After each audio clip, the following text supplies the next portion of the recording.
Welcome, everybody, to episode 37 of The Cover 2 presented by Tigervision. I'm Patrick Neal with Grayson Mann, as always.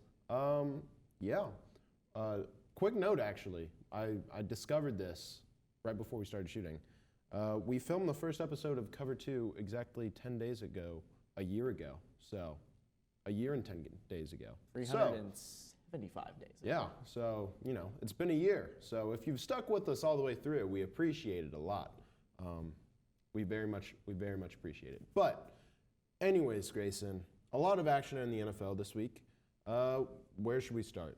Got to start with the which many call the game of the week, Buffalo and Kansas City, but I don't think it was the game that everyone was talking about. It's the fact that Tony Romo is Nostradamus himself. Yep. A true prophet. I think it was 4-something minutes in the game. He's like, I'm just going to go ahead and throw a score out there, 24-20, and it ended up being 24-20. He is like that. Tony Romo, he's had his fair share of calls that have turned out to be exactly, what happens in the game. There's been plenty of times where he's like, the Chiefs should do this, or the Rams should do this play and whatnot, and then exactly what he says happens. So, it's nothing new, but no.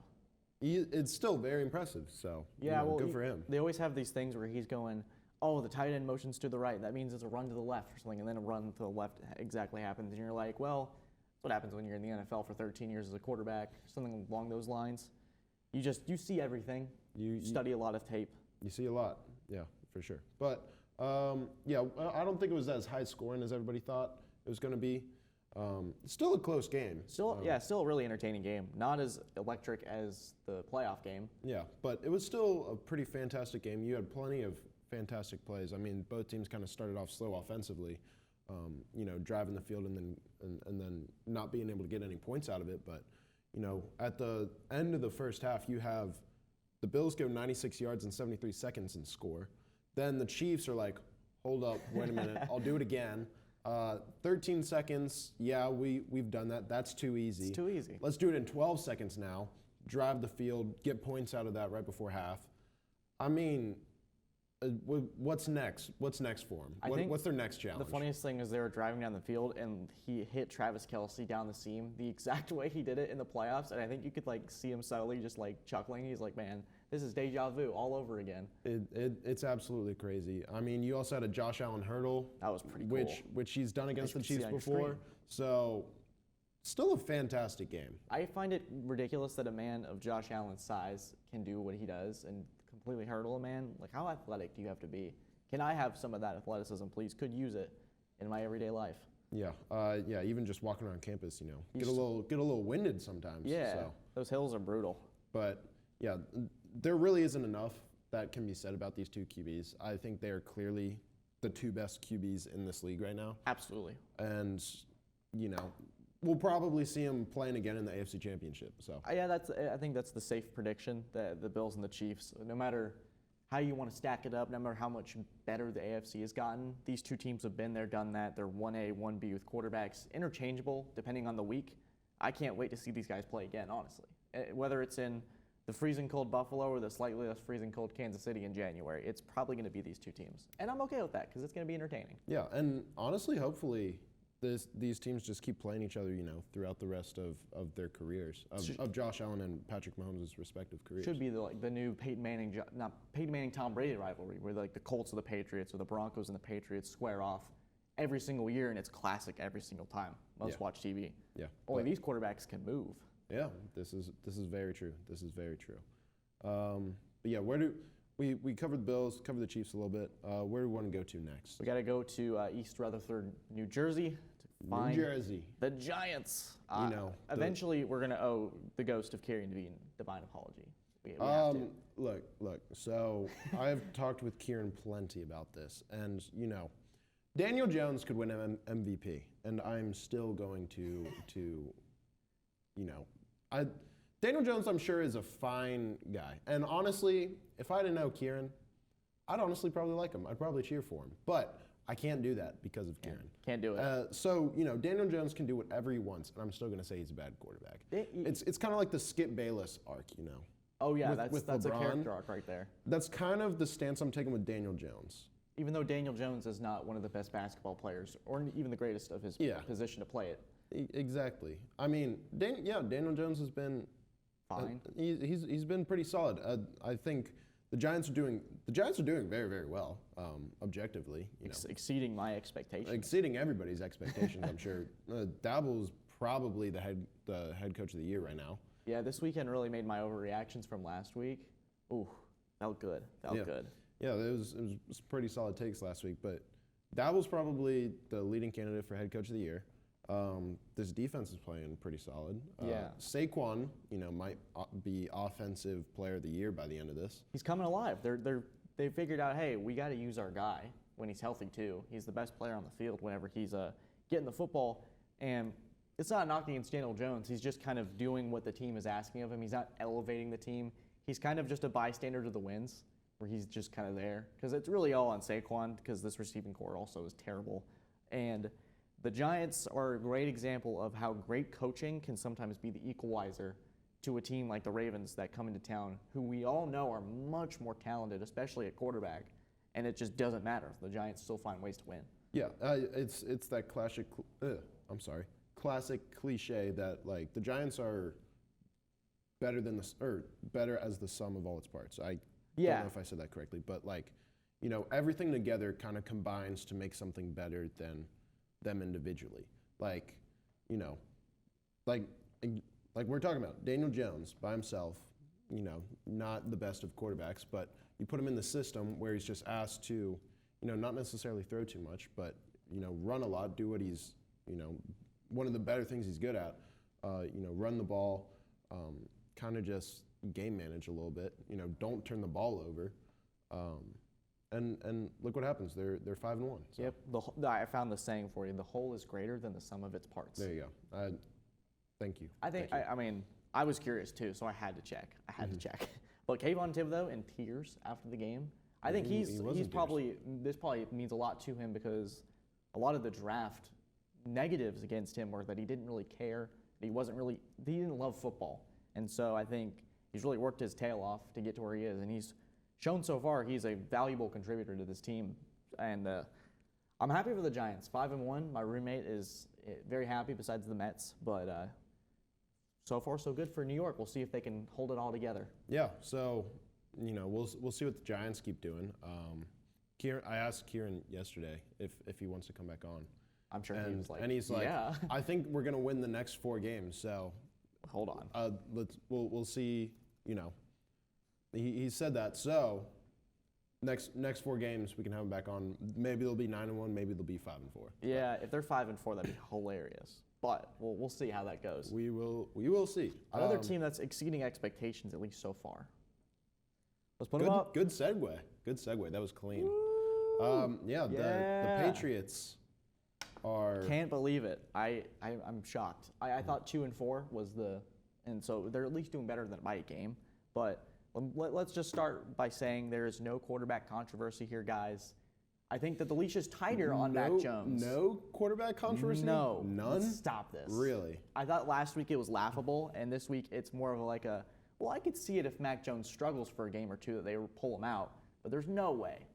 Okay. Way. There was a stat floating around Twitter that I saw. I'm sure there was. Do you know who the leader in completion percentage in passes over 15 yards is? I'm sure it's Bailey Zappi. It is.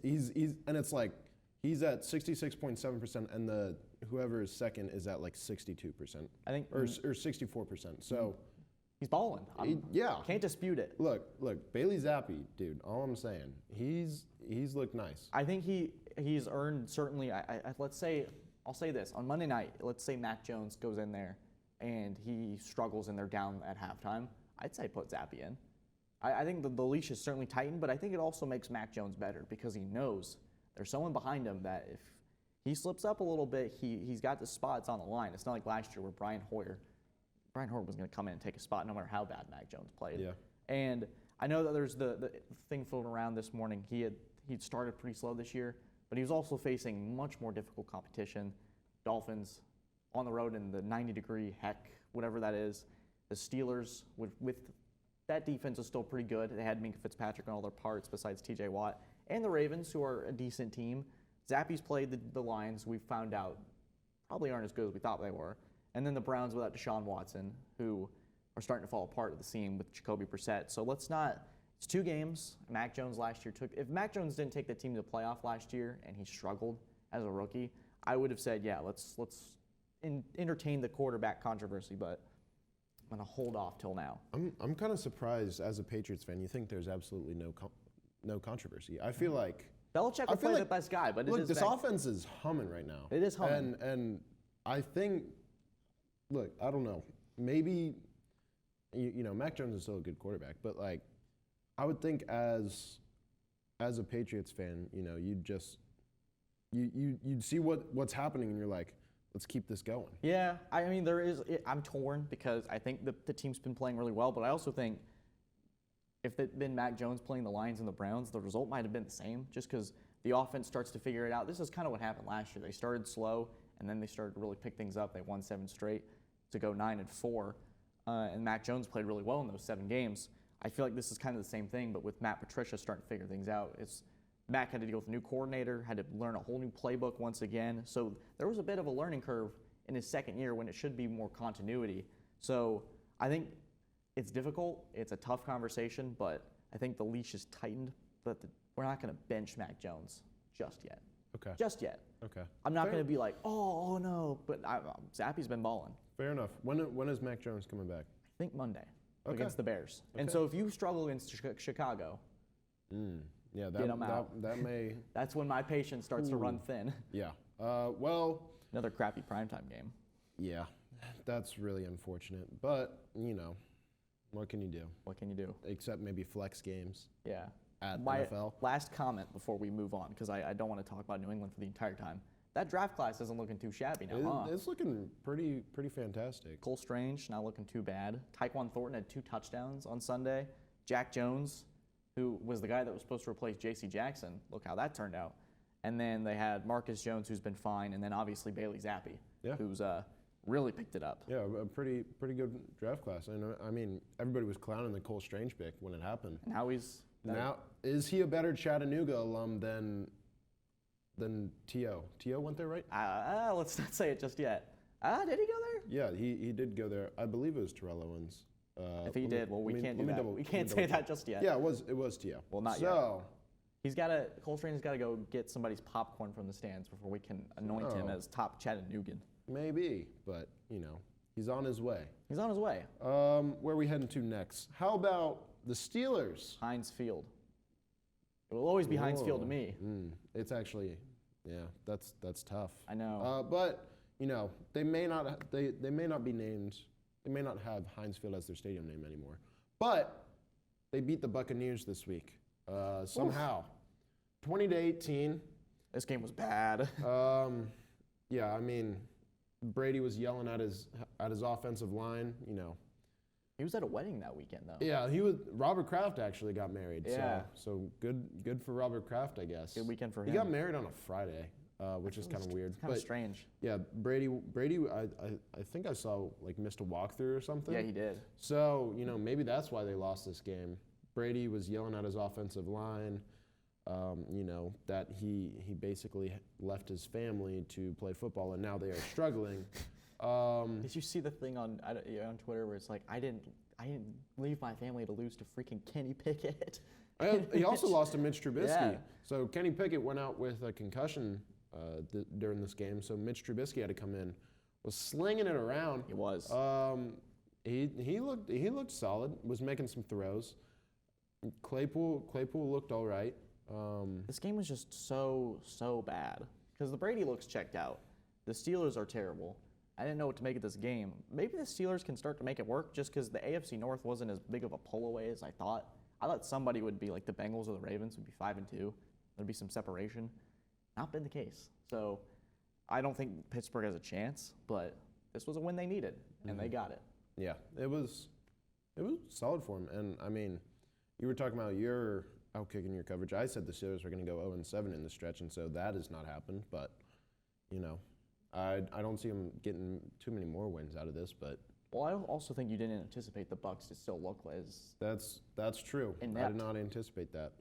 NFC South, and we're going to talk about that in a second. It's a strange division. Yeah, it is. Whew, there's a lot of weird football going on right now. Yeah, I gotta say that. Like our predictions have been where we thought things were going to kind of turn out, and they've just been, boom, turned on its head. It's been great. I love it when things are kind of chaotic and you aren't able to predict it necessarily. But man, it's been weird. yeah, it's kind of like there's kind of been like 3 top teams you could probably say between the Chiefs, Bills, and Eagles. And then everybody else is kind of just fighting for whatever's left. Well, like there's the 2 other 5-1 teams but- that are the Vikings and the Giants, but you're still kind of like you're not really ready to trust them yet. Yeah. It's like almost like going back with your like ex-girlfriend. You're like, can I trust you? I don't want to get hurt again. Oh. But Are Kirk Cousins, Are we opening up some old wounds, Grayson? we're not. not. This is not the show for this. But anyways, we were talking about the NFC South. Let's go ahead and shift from one NFC South team to the other. The Falcons, like you were saying, Clap it up. this is a weird division. The Falcons are a weird team. Are the Falcons good? They might be. Look, they're 3-3. They beat the 49ers 28-14. I don't really know. They're 3-0 when Marcus Mariota completes 13 or less passes in a game. So kind of similar to the Giants. They're kind of just leaning on that run game. And They're doing what works, so you Yeah. can't really blame them for that. Well, let's also acknowledge that this is not a drill, ladies and gentlemen. Kyle Pitts scored a touchdown on U.S. soil. Yep. This is not a drill, fantasy owners. You And, probably got 10 points this week. Well, I benched him this week. So. Oh no! Yeah, that's really unfortunate. But he only had like three receptions or something. So he probably like had like what, 10 points? something like that. But Depends on if you're a Yeah. PPR league or not. good for Kyle Pitts, I guess. The game was kind of just like a weird because when the Falcons were up 14-0, I thought, okay, they're gonna blow this at some point. And then the Niners stormed back, and then the Falcons chunked it up again. This weekend's been so confusing. Just like watching Red Zone from the car is hard, guys. It is hard. Yeah, I'm sure your eyes are probably straining just looking at all the the sensory overload that's coming in. But The sun kept getting in the window, so I was trying to like move the phone in certain spots while we were driving back from Tallahassee, and I was like, all right, maybe this'll. yeah, but I have this theory. Okay. Whenever a team plays in a like good looking uniform, like an alternate, They just play like they win. Yeah. They win. And this is a good looking uniform. This happens in college a lot. I feel like Ole Miss came out with those camo helmets a few weeks ago. North Carolina came out in chrome helmets Those this are week. pretty nice. Falcons played in their kind of retro jerseys with the red helmets, Those are kind of nice. old-fashioned logo on the sides. Those looked fantastic. I honestly think whenever your team, They play well in their alternates. your team plays well when they come out with a new uni combo. The Bengals won in the all whites. Yeah. They also Look. might have destroyed the NFL controversy, but like, yeah, they did good. Look, yeah. Are there any teams playing in these special unis? I guess the Bears didn't win, but those were kind of ugly looking. They're ugly, so we don't. So count we them. don't count it. The Giants play gotta well in be- theirs. Yeah, exactly. The Packers ones are ugly, and they lost to the Jets. Those don't count. So This is the real crime scene it's the investigation. Deion Sanders quote. Look good, feel good, play good. Yeah. It's exactly like that. So You go to the locker room, you see that there were the alternate uniforms being put out today, and you're just like, man, I'm gonna score a touchdown today. so That was Kyle Pitts. we got to keep a lookout for any teams wearing one of the good alternates this Yeah. week. So I don't even know who'd be wearing it, but We'll be on the lookout. we'll be on the lookout for it. You be on the lookout you for can it as well. guarantee a win. Yeah, because that's basically free money. Yeah. If you're into sports gambling like that. They'll make those announcements It's soon. not legal in South Carolina, so But we Here at Cover 2, we do not acknowledge we do not condone illegal gambling, or we do not encourage such, and we are not Yeah. liable for such. yeah, but Moving on. yeah, but the Falcons win, so good for them. Good for them. Who wins the NFC South right now? If you had to pick. I guess the Bucks, because you can't count out Tom Brady, but they also look pretty bad, and they got the Falcons should have beat the Bucks 2 weeks ago. So you're kind of like, I don't know, because the Saints. Yeah, they The lost this week. Panthers are a mess. Holy cow. Yeah, the Panthers are in a tough spot, but Good hopefully Lord. it gets better for them. Hopefully they're able to get some draft capital out of all this mess. I feel bad for Baker. I know this is not on topic, but I feel bad for that man. He is. I know he's not playing great, but this is more chaotic than he's ever endured. But That's kind of true, actually. Baker's really never been in he's always getting the short end of the stick. he's always getting change around him, I know. which is a little unfortunate. But he hasn't exactly played very well to warrant people thinking he'd play that much differently in a stable situation. Yeah. Well, you got drafted by the Browns, and then you go to the Panthers. It's just kind of like, what do you expect? It's a little tough. Quickly, I just want to acknowledge some things. Let's do some acknowledgments. This could also be some like Sunday superlatives that Yeah, we might try to yeah. incorporate into here, but some acknowledgments. Yeah, the Vikings are 5-1. That's cool. I feel like nobody really feels like they're 5-1. But It's either that or like I just nobody wanna acknowledge cares. it. Yeah. It's kind of like you look on the schedule, you're like, oh, we were playing that team. You go, oh, the Vikings are 5-1. Like Yeah. the graphic puts on the screen. You don't really pay attention to the records. You know your team's record, but then it goes, the CBS thing goes wing, and then it goes Vikings or Minnesota 5-1. You're like, huh, okay. Yeah. Cool. I was kind of looking around and kind of didn't realize that they were 5-1. I was like you were saying, I was like, oh, well, that happened. Dustin Hopkins. That's the tough guy of the week. Yeah, he was playing through some pain. I think he fell when he kicked the game when he. It was looking like every time he kicked a field goal, it looks like when you're a kid and you like pressure point somebody. Oh, and you're like ah. Yeah. Every time he kicked it, he was like he was getting tased or something. But I think the picture on the screen kind of. yeah, you can kind of see it there. I mean, if we had like a way to like get like the mobile camera, we could like there show we you go. and like an accurate demonstration right there. Being a weatherman's hard looking at this right now. I know. But yeah, here he is in pain. But he made the game winner, so good for him. My acknowledgement is the Rams are the worst 3-3 team. I actually could be an overreaction Yeah, too. that could be as well. They are. They were that game almost put me into a nap if it wasn't for the Chiefs. Chiefs. Not great, and they're on like their 10th offensive lineman. Yeah, it's not good. I mean, maybe it's not all on Stafford or McVay, just because you can't run the creative plays if there's no one to protect the plays. Yeah. And another thing to acknowledge, teams that are at either 500 or over 500 that we didn't think so, like the Seahawks, the Falcons, the Patriots, if you were really in that camp, the Giants, the Dallas in certain aspects, Minnesota at 5-1. A lot of teams that are getting up there. They're the Jets 4-2. Yeah. Who would have thought? And, New York's cooking right now. New York is cooking. I also just want to acknowledge, maybe I don't want to acknowledge, the Commanders and Bears played, but I don't really want to talk about it. We have a tradition, Patrick, in my apartment. Me and my buddies, we go downtown every Thursday for the games. Okay. Because that's fun. We're going to football, have a couple of stuff to drink. And then you watch it and you see, okay, what game is on this weekend or this week for Thursday? And I don't have class the next day, so I get to really just enjoy the game and be happy. And then I go, oh, Bears Commanders, okay, this is going to be awful. And then it is.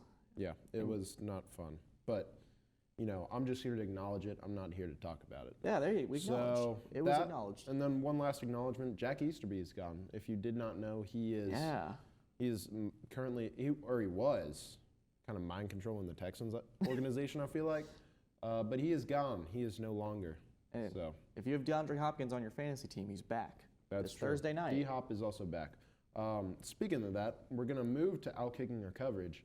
And the segment where we overreact to. My first overreaction is about the Cardinals. Robbie Anderson, who just got traded to the Cardinals, my reaction is he will get to yell at 4 different head coaches this season. Okay, who will those be? So I guess we don't know if he yelled at Matt Rule. Probably did. He probably did, maybe behind the scenes at some point. So I'm gonna count that.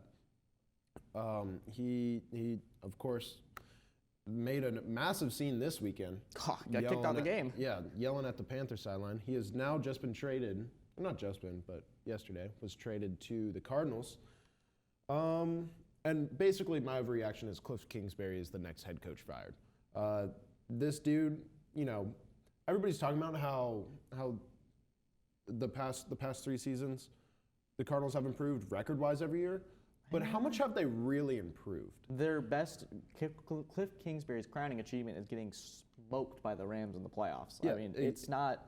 They're not really that good, and we should have known better when he couldn't go over 500 with Mahomes at Texas Tech. Yeah, look, his record is 26, 28, and 1 in 4 seasons. He's had 1 winning season, and he's had 0 playoff wins. It's not really gotten it. DeAndre Hopkins, like you said, is coming back this week. I don't think that's going to do much. Robbie Anderson, I don't think is going to move the needle either. They got Hard Knocks coming in, so that could be an entire extra little thing added on that causes some chaos. And I'm kind of a proponent, like, if your head coach, like, if you cannot point out what your head coach adds to your team, why is he there? Yeah. Also, too, when your side of the ball is the one that isn't cutting it, there's a problem, and he's the one making all the play calls. And Kyler Murray's probably getting ready to play Modern Warfare 2 for the next 2 months. So we can only imagine the despair that Cardinals fans are facing right now. Have you seen the picture of Tanner Muse and Isaiah Simmons doing a jersey swap, and Isaiah Simmons looks miserable? I have not seen it, actually. He looks upset. Yeah, I'm sure he is. And I was scrolling through Cardinals Twitter, and they would seem pretty happy that they'll have somebody to yell at Cliff Kingsbury now. Yeah. So that is my first of our 4.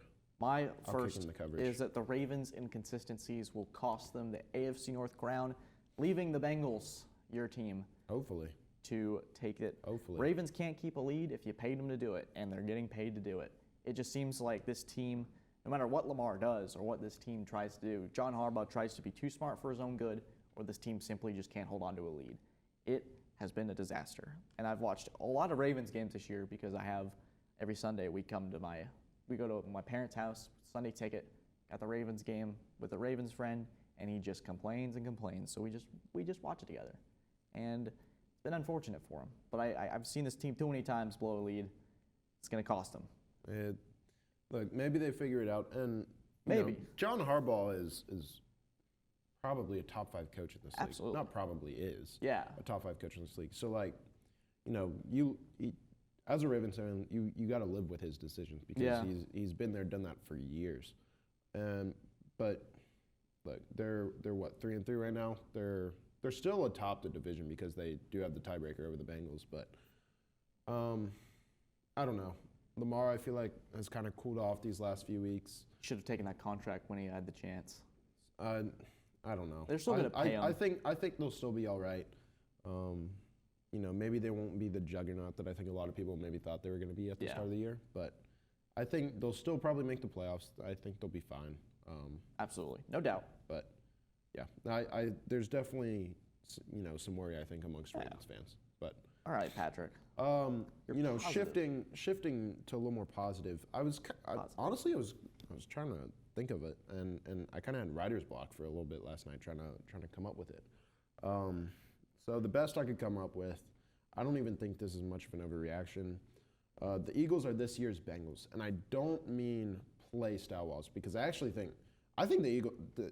This isn't much of a hot take. I don't think the Eagles. I think are a better team than the Bengals were last year. I think they're a more complete roster, a more complete team. I think they have a better coaching staff, but I mean it in terms of kind of their culture and how people see these teams. Like, honestly, I kind of want to be an Eagles fan right now. I'm not going to, but like. The Eagles are riding. They're hot. Dude, Sunday night, Meek Mill pulls up. He performs Dreams and Nightmares, which is sick. It's so sick. You've seen that video before the NFC Championship game? Yeah, when everybody's they're bumping it. I think right after he got out of jail, I think. That's when I knew they were winning the Super Bowl. But he pulled up. Everything they do is pretty sick, pretty cool. Philly just does it. I love that everybody on their team wears the black visors. Like, you can't see their eyes. That's just dope. Scary. It is scary. They have the 3 Batmen.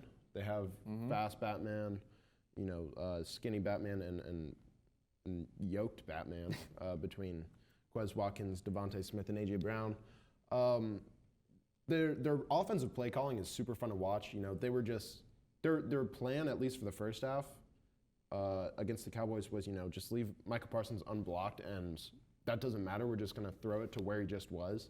And going to get yards out of it. And Dude, this team, especially in this first half against the Cowboys, looked fantastic. They struggled a little bit in the second half, and that almost cost them, but they still pulled it out. Cooper Rush, they made Cooper Rush look normal.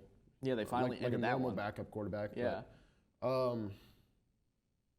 I'm just loving everything the Eagles are doing. They signed a bunch of people in this offseason, kind of like the Bengals did last year, signing the likes of Trey Hendrickson, Chidobe Awuzie, people like that. They signed James Bradbury, who's been fantastic, Chauncey Gardner-Johnson, who had 2 picks this game, Kaiser White. They traded for A.J. Brown. This team is looking very, very good. And I really like this team. This was for me how I thought the Eagles. How would Jalen Hurts' development impact this team if he improved it? Because I think a lot of people would say Jalen Hurts is a talented player, but he needs to improve as a passer. And when he's made that kind of leap, this team can be a Super Bowl contender. And he's done just that. And that's partly why they brought in A.J. Brown to accelerate that. And Devontae Smith, so good. Quez Watkins is a solid third option on that team. They have Dallas Goedert, who's really good. And then they have really fantastic running game because they can do so many different things with the ball.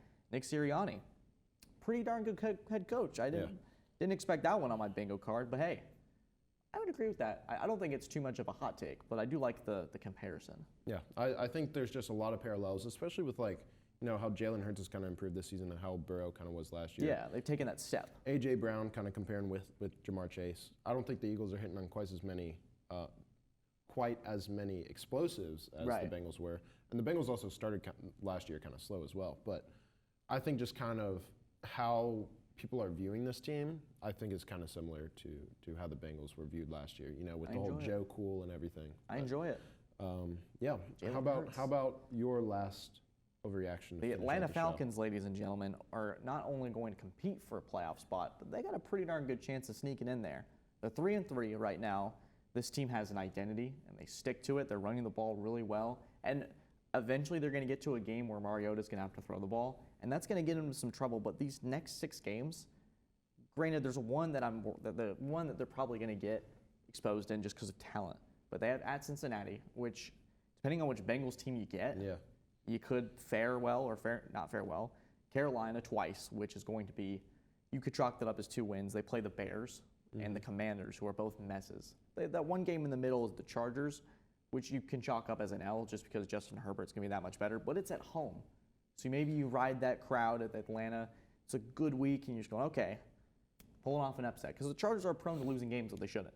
So maybe J.C. Jackson gets burned by Kyle Pitts or something like that. We don't know. Yeah. So Arthur Smith, heck of a coach. Mariota, when it's not all on him, he can be efficient and manage the game. The NFC is wide open. Why not Atlanta get a 7th spot?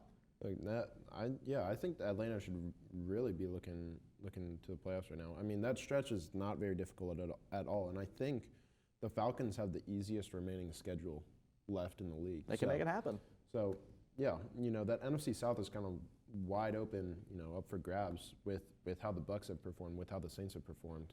I'm not positive when Jameis is coming back, but I mean, the back injury is tough to recover from, so it's not like he's going to be the same. Ribs are a tough injury to recover from. You got Andy Dalton.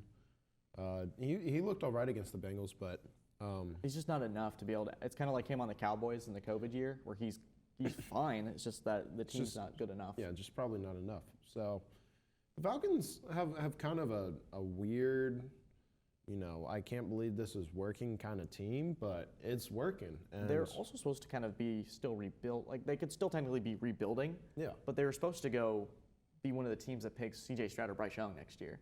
So far, they're not doing that. Look, I still need Desmond Ridder to come in to, the narrative. To fit my narrative, but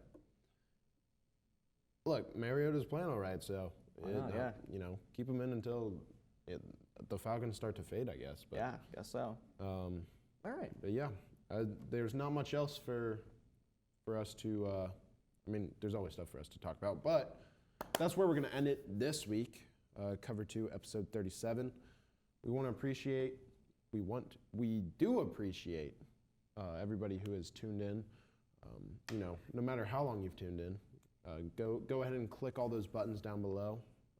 If you're watching on YouTube, if you're listening on Spotify, go ahead and subscribe. Maybe share it. Maybe share it if you're feeling a little frisky. Yeah. But yeah, we want to thank Zach.